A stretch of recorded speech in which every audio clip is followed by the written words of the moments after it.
Depois de morrer como um espadachim fracassado, ele reencarnou no passado para se tornar o maior espadachim do mundo. Parte 9. O Dante fica surpreso ao ouvir que alguém está imitando Uberadin, e diz que essa pessoa é muito ousada. Uberadin fala que por causa do que aconteceu com o seu tio Andrei, a honra de sua família caiu. O prota pergunta o que Uberadin pretende fazer a respeito do imitador. Uberadin responde que ele está pensando em chamar um mago de alto rank para procurar pelo imitador. O prota diz que isso não é uma boa ideia. Se fosse ele usaria o rumor para melhorar sua opinião pública. O prota fala que se Uberadin dissesse que estava procurando por um imitador no território Zipel, as pessoas o subestimariam ainda mais, seria como admitir que ele está o fazendo de besta, então é melhor deixar para pegar o imitador depois. Uberadin concorda, e ele vai deixar para falar sobre isso quando voltar. O prota fala para eles encerrarem por hoje. Se ele ficar ali por mais tempo, acha que pode começar a gostar deles. Além disso, ele tem muitas coisas para fazer. Eles se despedem do prota, e Uberadin o chama de amigo. O prota ri, e fala que foi ele que disse. A cena segue para o pai do prota lendo o novo relatório do Kashmir. O Khan pergunta o que tem escrito na carta. O patriarca fala que o prota derrotou o neto dos Hyrans e alcançou as 6 estrelas. Mas ele manda o Khan avisar o Kashmir que eles vão beber juntos em breve, pois ele precisa falar com ele sobre o relatório ser tão curto e resumido demais. A cena volta para o Kashmir, ele fala que está sentindo calafrios, o prota pergunta se ele está mesmo sentindo calafrio mesmo estando ao lado da fogueira. O Kashmir volta ao normal e pede para o prota mostrar o mapa que ele conseguiu. O prota mostra o mapa, e o Kashmir fala que é a primeira vez que vê um mapa assim. Ele diz que não tem certeza que consegue encontrar a localização só com isso. De repente a Euria vê que ele tem um mapa do tesouro e fala que também quer ver. Ela aponta pro mapa, e fala que tem alguma coisa importante ali que eles precisam tomar cuidado. Pessoas estão protegendo lá. Tem alguma coisa muito preciosa, e é muito triste lá. Ela começa a chorar, e grita desesperadamente que não gosta disso. O Murakan fala que a autoridade dela está descontrolada, eles precisam chamar o dragão guardião dela para acalmar ela. O Kashmir entende, e chama o Latri. O Murakan diz pro Latri que a Euria viu alguma coisa e do nada ficou louca. O Latri compreende e começa a acalmar a Euria. A esposa do Kashmir aparece perguntando por que a Euria tá chorando, mas o Latri fala para fazer silêncio, pois a Euria dormiu, e ela se acalmou. O Murakan fala que o Latri fez um bom trabalho, e pergunta o que ela viu sobre o futuro, mas o Latri diz que ela viu o passado. O Murakan pergunta se ela viu algum rancor do passado. O Latri responde que sim. Quando o contratante de Azemil olha para o passado, ele vê um rancor profundo ou apego. Isso aconteceu porque ela viu você não deixando o like no vídeo e não se inscrevendo no canal, então ajuda aí. Na verdade, isso aconteceu porque ela viu um objeto ou um lugar associado com aquilo. Se ele tivesse demorado um pouco mais, algo muito ruim poderia ter acontecido. O Latri explica que ela viu uma cena de uma terra primitiva. Os nativos dessa terra acreditavam em seu próprio Deus e rejeitavam outras civilizações. Entretanto, por causa disso, eles conseguiram viver pacificamente ao proteger a paz e o tempo presente, até que eles chegaram. As pessoas que chegaram de repente eram magos, e eles se aproximaram dos nativos dizendo que queriam aprender a cultura deles. Mas eles cavaram procurando por algo e começaram a fazer pedidos mais difíceis. E então, no fim eles mataram uma criança. Eles se livraram de todos seus obstáculos, massacraram os nativos e ameaçaram eles para devolverem algo. O que eles estavam procurando era uma relíquia divina que os nativos adoravam. Ouvindo isso o prota lembra de algo, e pede pro Latri desenhar como essa relíquia divina se parece. O Latri desenha, e fala que se parece como um espelho de prata normal, mas tem luz saindo dele. O prota olha para o desenho, e tem certeza que é o artefato espelho. O prota nos conta que o espelho, antes de ele regressar, ficou conhecido no mundo por conta de um corajoso relator que revelou a brutalidade da família Zipel. Pelo artefato, os Zipels acharam as ruínas Colon, e exploraram os cidadãos de lá. Em uma das missões de cadete, o prota confirmou o que esses desgraçados estavam fazendo lá. Ele raciocina que essa é uma terra com paisagem primitiva, as ruínas Colon, os magos, a família Zipel, e esse mapa tá mostrando onde o espelho está. A cena corta para um homem bebendo. O homem fala que se ficar mais tempo ali vai acabar se apegando a eles. É revelado que o homem está sentado em volta de um monte de corpos. Em seguida vamos para outro lugar, e uma mulher chorando diz que finalmente a hora chegou. Ela vai precisar se preparar para receber um convidado. A cena volta para o prota, e ele mal pensaria que o mapa que ele conseguiu com um mero pirata seria a chave que o levaria a um objeto extraordinário. O Murakami pergunta que cara é essa, e se o prota já tem algum plano. O prota pensa que não pode deixar ele saber que ele já sabe disso, e responde que só tá com uma boa sensação. Ele chama o Kashmir e pede desculpas pois por culpa dele a Euria passou por tudo isso. O Kashmir diz para ele não se preocupar, eles já estavam preparados para isso pois ela é uma contratante. Já que eles descobriram que o mapa não é um objeto normal, ele vai perguntar por aí para ver se alguém consegue ler o que está escrito no mapa. Ele fala para deixar isso com o pavão de 7 cores e pede para o prota esperar. O prota fala que conta com ele, mas em seu pensamento ele diz que vai ser difícil. Depois que o povo de Colon foi aniquilado pela família Zipel vários séculos atrás, suas linhagens acabaram. Aqueles que mal sobreviveram foram presos em Colon. Então, o prota se pergunta se vai descobrir sobre o espelho antes dos Zipels. Nos é dito que 2 semanas se passaram, e é mostrado um homem bêbado. O bêbado tropeça e cai. De repente o homem ouve alguém falando que ele parece bem cansado. O prota aparece e o homem pergunta quem é ele. O prota fala que isso não importa pois ele tem muita cachaça. O homem fala que o prota é um anjo, e ainda por cima trouxe comida, e o prota diz que seu hobby é ajudar pessoas.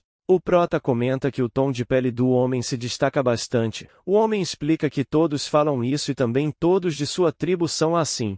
Ele fala que sua terra natal é bem longe dali, mas pede para eles pararem de falar sobre isso. O prota comenta que tem algo de um lugar bem longe dali também, mas ele não sabe o que está escrito. Ele mostra o papel para o homem e pergunta se ele consegue ler.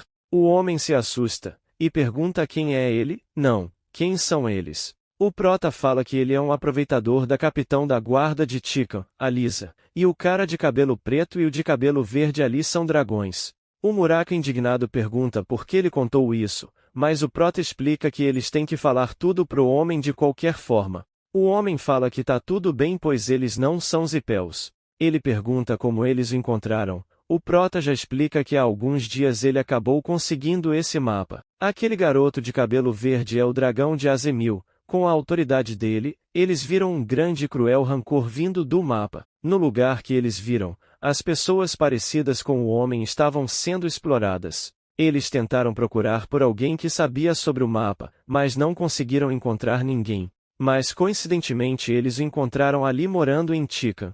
O homem fala que isso não é uma simples coincidência. Ele diz para eles o seguirem pois seria melhor se eles se encontrassem com sua irmã mais nova. A cena segue para eles em um lugar, uma mulher os recebe e diz que já estava esperando. O homem pede desculpas para a mulher, que tem o nome revelado como sendo Laosa, por trazer convidados sem a permissão, mas ela fala que tá tudo bem. O Murakami fala que tem alguma coisa diferente, e o prota concorda. Ele se pergunta se deve dizer que parece algo divino?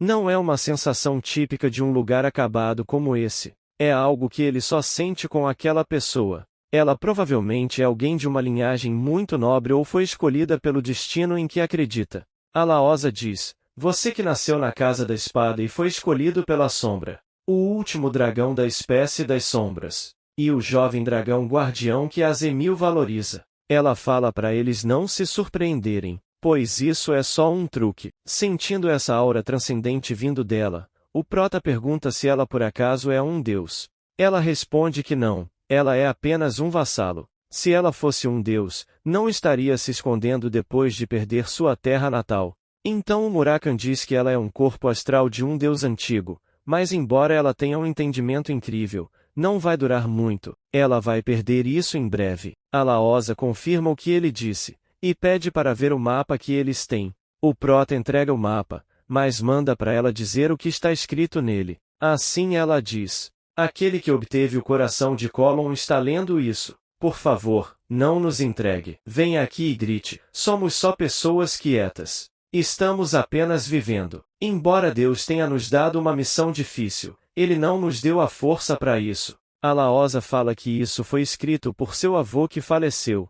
Ela diz que vai fazer uma oferta para eles. Mas o Murakan acha engraçado ela fazer uma oferta quando está prestes a perder todos os seus poderes. Ela deveria simplesmente ser sincera e pedir ajuda, já que eles estão planejando ir para Colon de qualquer jeito. Ela explica que não confia naqueles que vêm por simpatia ou compaixão, e pergunta pro Prota se já faz um tempo que ele não ouviu a voz de Solderet. Ela diz que só tem uma coisa que pode dar para ele como recompensa. Ela vai usar todo o seu poder restante, e chamar o deus do Prota, Solderet, para ele. Ouvindo isso, o Murakan pergunta o que o Prota vai fazer. O Prota fala que tá tudo bem, eles devem se preparar para ir para Colon, mas ele avisa que não tem certeza se vai conseguir salvar ela. A Laosa diz que isso já é o bastante, então ela vai informar a eles sobre a situação interna de Colon para ajudar. A cena corta para eles de frente a um aviso proibindo a entrada em Colon. O Prota nos conta que antes de regressar esse lugar era aberto. Normalmente os horrores desse lugar seriam descobertos por um jornalista 11 anos depois, mas nesse ritmo isso não vai acontecer.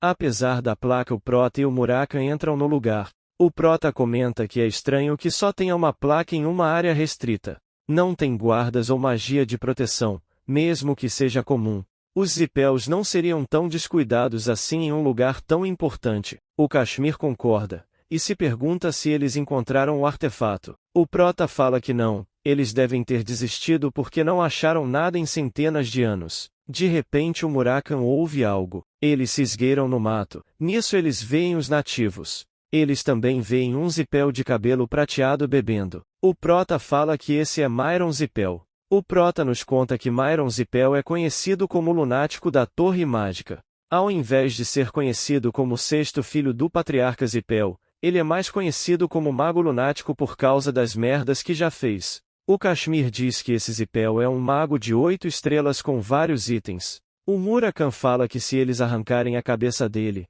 depois eles só precisarão tirar os nativos dali. Mas o Prota corta ele, e diz que seu oponente é um Zipel de sangue puro.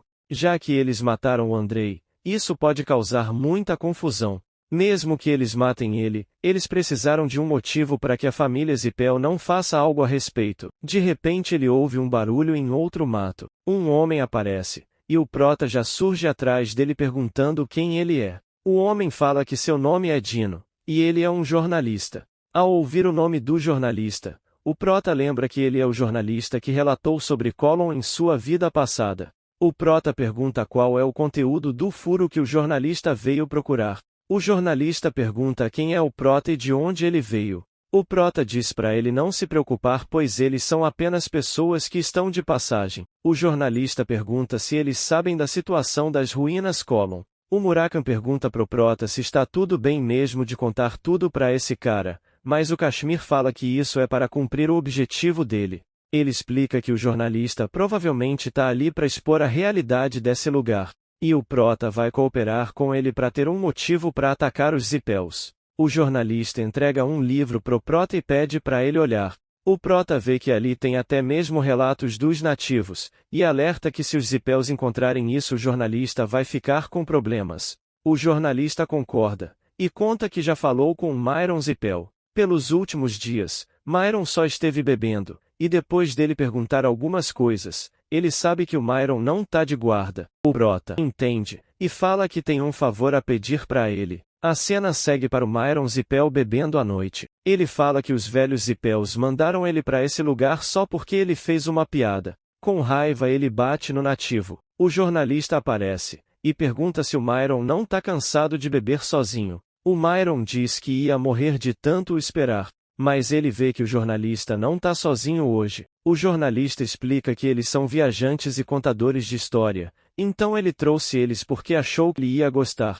O Myron entende, e pergunta onde ele conheceu eles. O jornalista diz que conheceu eles enquanto procurava ervas medicinais. O Prota fala que é uma honra conhecer o Sr. Myron Zipel. Voltamos para o momento que o Prota estava bebendo com o Beradin. O Beradin fala que seu irmão Myron é um humano nojento. Seu falecido tio Andrei era maligno, mas ele não é nada comparado a Myron. O Beradin fala que se ele parar para pensar no que Myron já fez, ele chega a se assustar. Ele alerta o Prota que os Runkandels e os Zipels vão lutar inevitavelmente no futuro. Então, caso ele se encontre com o Myron, não lutem de jeito nenhum. Você vai acabar passando por coisas horríveis. Voltamos para o presente. O Myron pergunta se o Prota conta histórias enquanto viaja. O Prota responde que eles já tiveram experiências interessantes, mas não é nada comparado a um Zipel de alto escalão. O Myron chama o jornalista, e diz que já fazem 2 semanas que eles se encontraram pela primeira vez. Ele diz que estava bem curioso para saber quem era ele, pois um mero jornalista teve a audácia de entrar em uma área restrita dos Zipels. Então, ele ficou se perguntando quem era o jornalista. Ele pergunta por que o jornalista estava conversando com os nativos. O Myron diz que quando ele não está ali, o jornalista não se segura e sai xeretando em tudo, e ele acaba tendo que acabar quem o jornalista conversa. O Myron ri, e fala que se ele continuar abaixando seu nível, eles vão continuar se arrastando até ele. Assim ele invoca uma magia de fogo, e diz que o jornalista é muito corajoso. O Myron já percebe que os Runkandels estão ajudando o jornalista. O Murakan pega o jornalista, e já tira ele de perto do Myron. O Prota vê que o Myron conjurou um escudo, e o Murakan alerta que o Myron está escondendo alguma coisa. O Myron reconhece que o Prota é de Runkandel, e percebe que a Laosa fez um pedido aos Runkandels. O Prota fala que mesmo que se ele pergunta como o Myron sabem quem ele é, ele não vai responder. Então ele vai ter que forçar lentamente o Myron a falar. O Myron diz que o Prota é só porta-bandeira provisório, então ele se pergunta como o Prota conseguiu essa missão. O Prota diz que o Myron fala demais, e tem também essa voz irritante. O Myron fala que já tá de saco cheio, então é melhor eles começarem.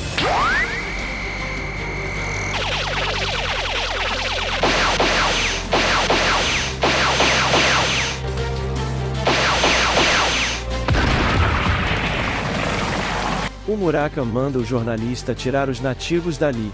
O jornalista tenta ajudar, mas vê que os nativos não conseguem falar. O jornalista fica chocado, e grita xingando o Myron. Desesperado, o jornalista pergunta por que ele fez isso. O Myron se anima, e fala que essa é a cara que ele queria ver. Ele estava curioso para saber como o jornalista ficaria quando descobrisse isso. O Myron diz que o jornalista não sabe o seu lugar. Um cara tão inútil que não consegue fazer nada além de lamber seus pés e se intrometer. Ele fala que os nativos ficaram assim por culpa do jornalista, por culpa de pessoas como ele. De repente um punho atravessa o escudo do Myron, e acerta o Myron com tudo. O Prota fala que isso já é motivo bastante. Agora ele vai morrer. O Myron vê a energia do Prota que não é poder mágico nem aura, ela suga sua magia. É como se a sombra estivesse se movendo. O Myron percebe que essa energia é a própria sombra, e isso significa que Solderet está do lado dos Runkandels de novo. O Prota alerta o Murakan e o Kashmir que tem algo vindo de cima. O Murakan comenta que não sentiu nada, e o Prota diz que o Myron está escondendo seu fluxo de mana. Por conta disso vai ser mais fácil lutar considerando que ele está usando magia continuamente. O Myron já avisa que não vai ser nada fácil pro Prota. Assim começa.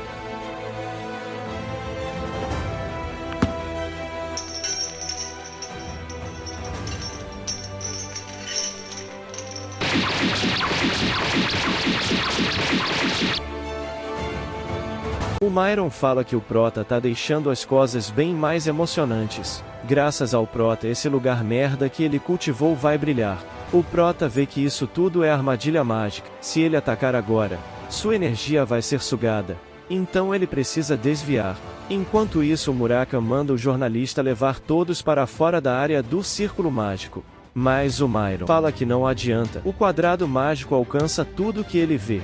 Agora é a hora do Prota e ele continuarem.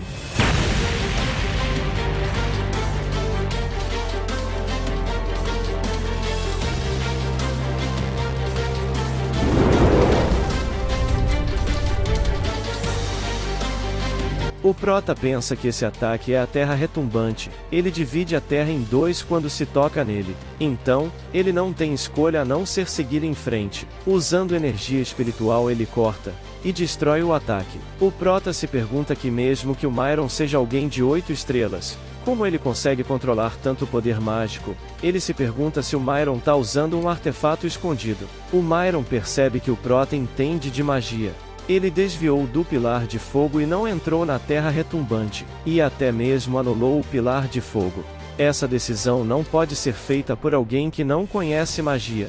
Com isso Myron descobre que o Prota é um espadachim mágico. Ele fala que se o Prota tem poder mágico, ele vai o punir com uma magia ainda mais forte. O Myron nos explica que transbordamento de mana é um dos sintomas fatais para aqueles que possuem mana em seus corpos. Acontece quando a mana explode de dentro do seu corpo e seus órgãos começam a se desmantelar. Numa batalha contra magos, a pessoa com menos mana vai experienciar isso primeiro. E, diferente dos artistas marciais, se usa isso para ranquear os magos. Até agora os Runkandels não tinham mana, então ter um transbordamento de mana é impossível. Mas ainda usamos magia em alguns. O Myron fala que se o Prota possuir mana, ele não vai precisar gastar mais tempo lutando contra ele. O Prota pergunta se foi isso que ele achou quando diminui a distância entre eles. O Prota fala que vai dar um presente para ele, então é para ele ver bem de perto.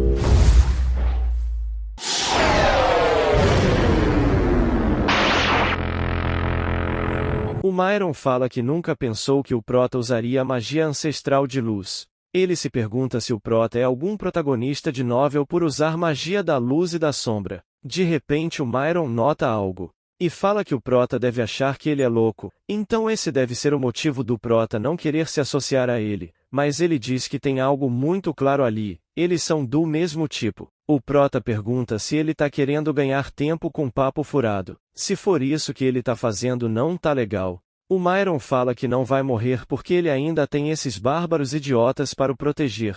Ele conta que até agora deve ter usado 3 deles. O Prota manda ele parar de enrolar e repetir que merda acabou de falar. O Myron conta que as pessoas como eles podem fazer o que quiser para atingir seus objetivos.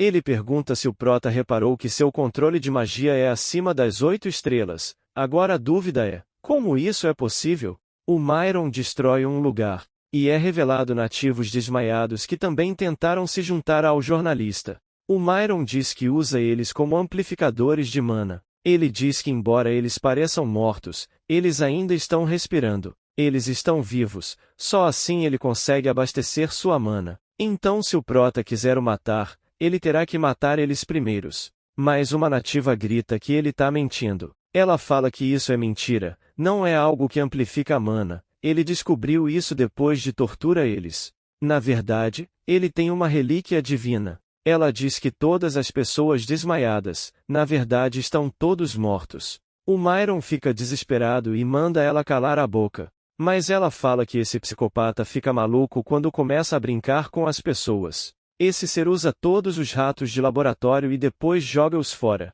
Ela fala que ele mentiu para tentar controlar o Prota. Assim ela pede por favor para matar esse desastre ambulante. O Myron fica muito irritado, e invoca um fogo, que pega completamente na nativa. Enquanto isso o jornalista chama o Prota. Ele fala que o Prota precisa salvar essa nativa pois ela é Tika. Ela é uma das principais, um dos pilares dos nativos. O Prota vê que essa é a magia secreta dos Zipels, olhar da chama azul. Ele conta que já ouviu falar disso antes. Vamos para um flashback onde a mestre do Prota pergunta se ele já ouviu falar da chama azul. Ela é uma técnica secreta que os Zipels conseguem usar.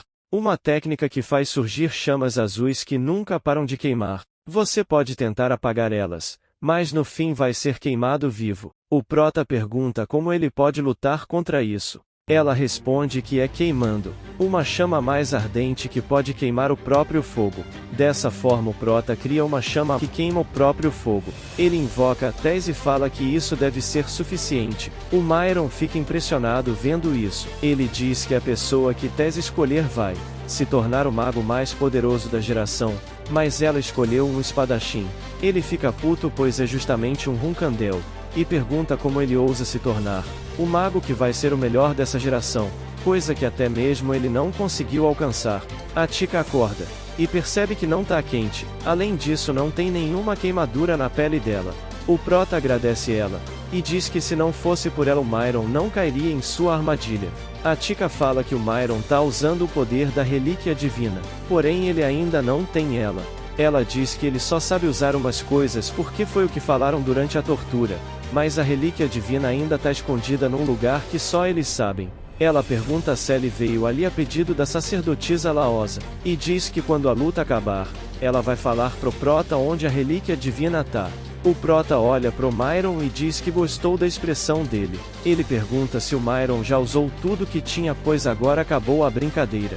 Tá na hora de ele ir pro inferno. O Myron começa a invocar algo, e fala que ele foi o amor da bruxa Eluron. Ele foi quem compartilhou momentos com os reis do Mar Negro. Dessa forma, ele invoca um tremendo portal negro. O Myron fala que o Prota é quem vai ver o que é o inferno, mas um inferno de verdade.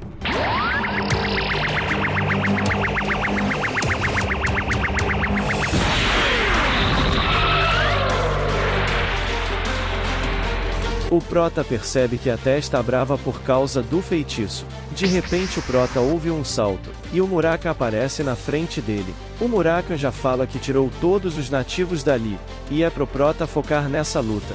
Esse feitiço é tão poderoso que fazia parte do arsenal de feitiços do Rei Demônio Orgal. Então quando a Tess decide se colocar no meio, é porque ele tem que se apressar e impedir isso. O Muraka manda o Prota reunir sua energia das sombras e colocar tudo o que conseguir reunir na sua espada.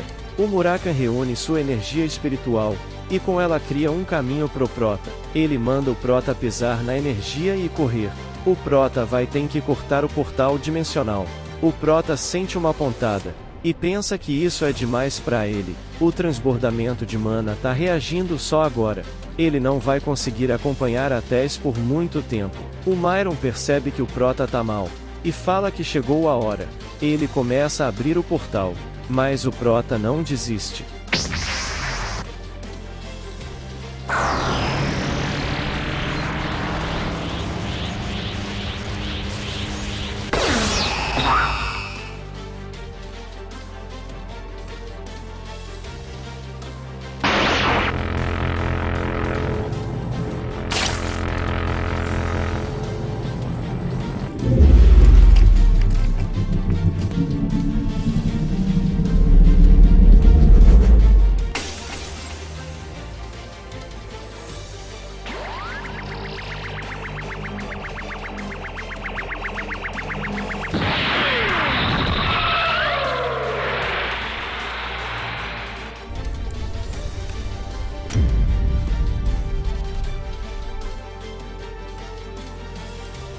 O Prota conta que a liberação de energia das sombras foi diferente do normal, e foi a primeira vez que ele sentiu aquela sensação.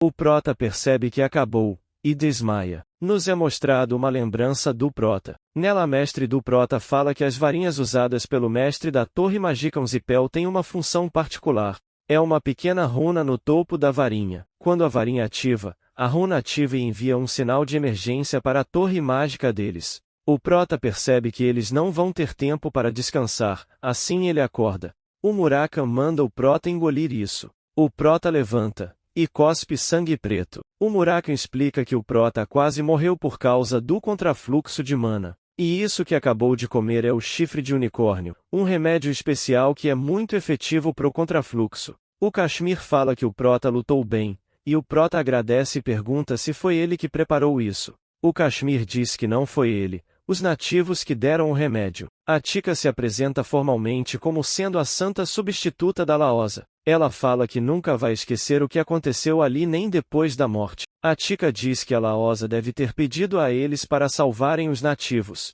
Isso provavelmente não significou literalmente para salvar eles. Ela quis dizer os ajudar a restaurar a relíquia divina de Colon. O Muraka interrompe, e fala que ele é um dragão que viveu por mais de 3.000 anos, mas ele nunca ouviu falar de uma relíquia divina assim antes. Ele achou que isso era só um blefe, mas o poder mágico do Myron estava em outro nível. Ele pergunta se ela está dizendo que aquilo foi possível por causa da relíquia divina. O Murakan pergunta qual é o nome do deus que ela louva. A Chica responde que o nome dele é Kulon, mas o Murakan fala que nunca ouviu esse nome antes. O Kashmir fala que se isso for verdade, eles devem fugir logo quando encontrarem a relíquia divina. Embora ali seja um lugar remoto, ainda é parte do território Zipel, e eles não sabem quando os Zipels vão perceber o que está acontecendo. A Chica fala que sobre isso eles têm um problema. Para levar a relíquia eles precisam restaurá-la.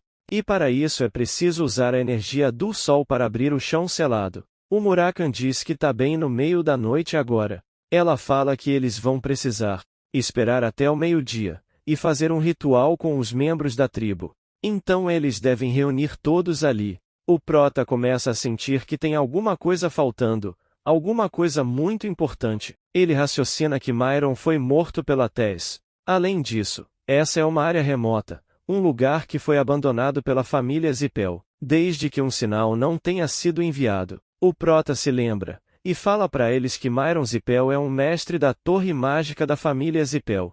O Murakan não entende, mas o Kashmir percebe. O Prota fala que eles não têm tempo, eles vão chegar em breve. O Prota fala que no cajado dos mestres Zipels, dizem ter uma função que permite invocarem magos abaixo deles. O Murakan pergunta como o Prota sabe de uma coisa dessa. O Prota diz que soube pela sua irmã Luna. O Kashmir fala que tem pelo menos uma centena de magos em cada torre, e a maioria deles é 7 ou 8 estrelas. Além disso eles precisam proteger os civis. Se pelo menos metade deles virem, vai complicar as coisas. O Prota pergunta quanto tempo vai demorar para eles chegarem, e o Kashmir já responde que a 7ª torre mágica fica na parte mais norte do continente. Mesmo se eles usarem um portão de teleporte, vai demorar 2 horas. O Prota pensa sobre isso, e fala que tem um favor a pedir pro Kashmir. Um tempo se passa, e o Kashmir pergunta se isso vai mesmo dar certo. Se isso atrasar só um pouco, todos ali,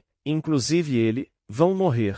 E lembra que aquela pessoa é neutra. O Prota diz para ele não se preocupar com isso. Mesmo se estiverem ofendidos, não vão recusar. Apesar disso o Kashmir entende, e fala que vai fazer isso não importa o que aconteça. Mas ele pede que o Prota fique vivo até lá. A cena corta, e o Murakan pergunta se isso é o suficiente. A Chica agradece, e diz que a partir de agora, eles irão começar o ritual para restaurar a relíquia divina. O Murakan se pergunta se eles deveriam mesmo fazer isso ali, mas no fundo o Prota cospe mais sangue. O Prota fala que exagerou um pouco e o Murakan concorda. Ele comenta que o Myron é doido por chamar seus subordinados depois de lutar e perder. Em sua época, se você perdesse tinha que aceitar. Mas o Prota lembra que eles também chamaram a Luna, e o Kashmir vai chamar aquela pessoa. O Murakan se pergunta se o Kashmir vai chegar a tempo, e o Prota fala que se ele usar o portão de teleporte vai dar certo, mas se ele se atrasar,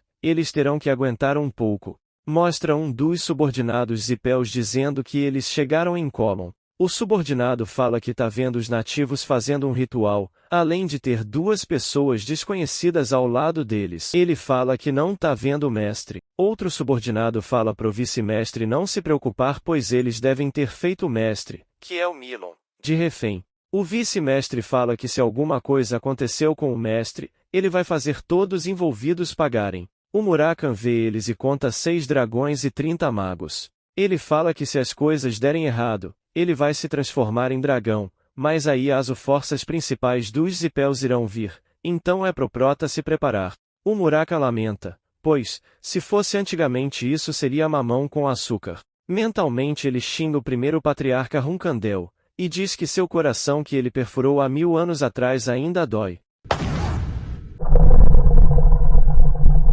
O Prota pergunta se o Murakan conhece esses dragões, e comenta que eles parecem ser todos dragões de fogo. O Murakan fala que não conhece, eles são todos dragões jovens. E não são dragões de fogo, e sim dragões vermelhos. Ele diz que são uma espécie de baixo nível dos dragões de fogo e provavelmente subordinados de Kadum. Um homem se apresenta como vice-mestre da 7ª torre mágica de Zipel, Midor Elner, e pergunta onde está o mestre Myron. O Prota já responde que nunca nem viu ele. O vice-mestre fala que não sabe por que eles foram atrás do Myron, mas devido à sua personalidade ele deve ter feito inimigos em algum lugar. O vice-mestre pergunta se eles são cães da família Runkandel. O prota pergunta se ele precisa mesmo responder isso. O vice-mestre diz que não vai pedir para ele tirar sua máscara nem largar a espada. Ele só quer saber se o Myron tá vivo. O vice-mestre começa a ficar desesperado e falar um monte de besteiras. O prota diz que ele está falando umas coisas engraçadas. Bestas que fazem essas coisas com outros humanos, dizendo que sente afeição. O prota manda ele parar de falar tanta merda.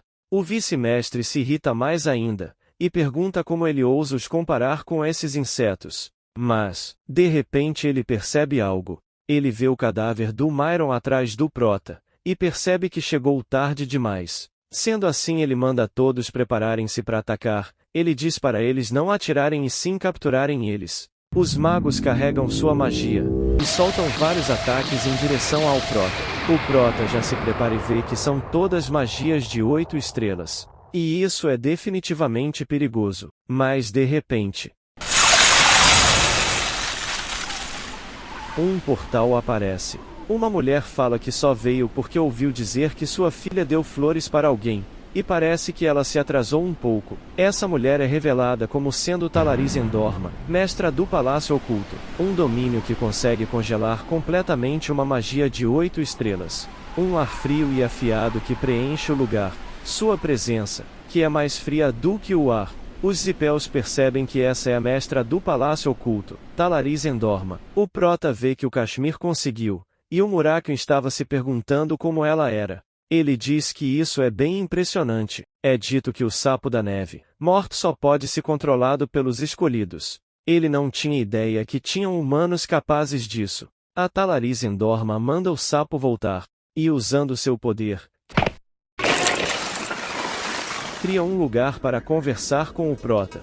Ela vê que o prota é aquele que recebeu flores de sua filha, e o prota se apresenta. Ela olha para ele, e pergunta como ele ainda tá de pé. Ela diz que os ferimentos externos também são o problema, mas o interior dele tá uma bagunça. Mas o prota fala que isso não é nada. Vendo que ele consegue falar, ela pergunta se foi ele que matou o brinquedo dela. O prota se lembra de quem ela tá falando. Foi naquela missão de quando ele era um cadete, e ele percebe que a Ciris não manteve isso em segredo. A Talaris fala que não está culpando ele por nada. Ela já ia se livrar daquele cara mesmo, mas ela pede para o prota apresentar um cara legal, tipo o cara atrás dele. O Murakion percebe que ela tem bons olhos. Ela diz para eles tomarem um chá qualquer hora, e manda a Ciris cuidar de seu namorado pois ela precisa fazer algumas coisas agora, mas a Ciris fala que não tem nada de namorado. Então a Talaris pergunta por que ela deu flores para ele. A Ciris justifica que foi para ninguém acabar com ele antes deles lutarem.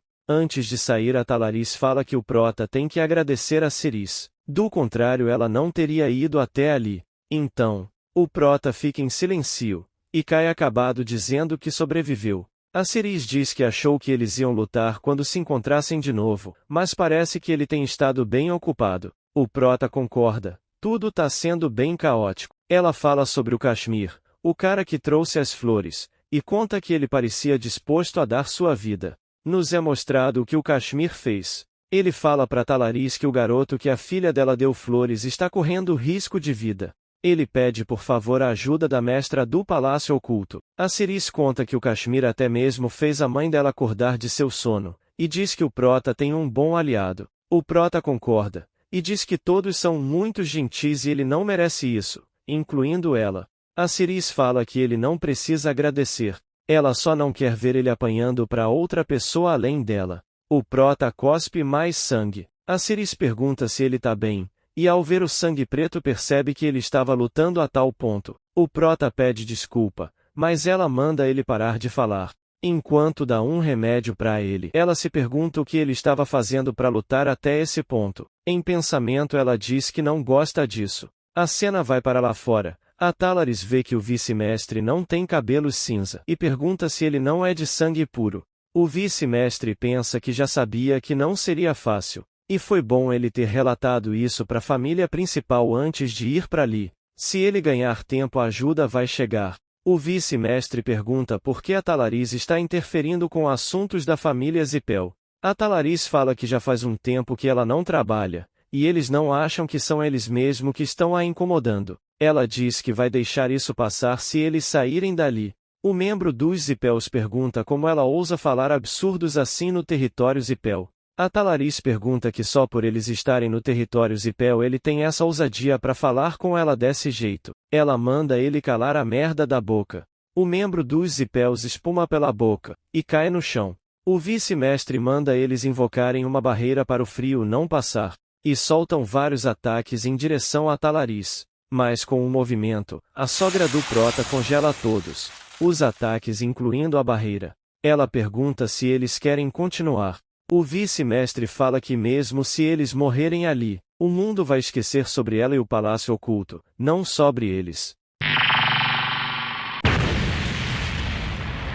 O vice-mestre fala que essa é a autoridade do fogo dada a ele pelo patriarca Zipel, mas ele se assusta ouvindo a voz da Talaris. Ela fala que para o patriarca Zipel dar seu poder a ele é porque ele gosta bastante do vice-mestre, mas parece que ele não ensinou a coisa mais importante, sobre o palácio oculto. Então ela vai ficar feliz em ensinar a lição do gelo. Assim concluímos o resumo de hoje. Até o momento da gravação deste vídeo eu já resumi todos os capítulos que tinham disponíveis para ler. Sendo assim, agora as próximas partes irão demorar mais tempo para sair pois eu preciso esperar sair mais capítulos. Assim que sair capítulos o suficiente que de para fazer um resumo eu trago para vocês a próxima parte. Até lá peço para vocês ficarem ligados nas próximas séries que trarei pro canal. E para ficarem ligados vocês precisam estar inscritos no canal com o sininho ativado. Não esquece de deixar o like e comentar o que achou da série até aqui. Muito obrigado e até a próxima.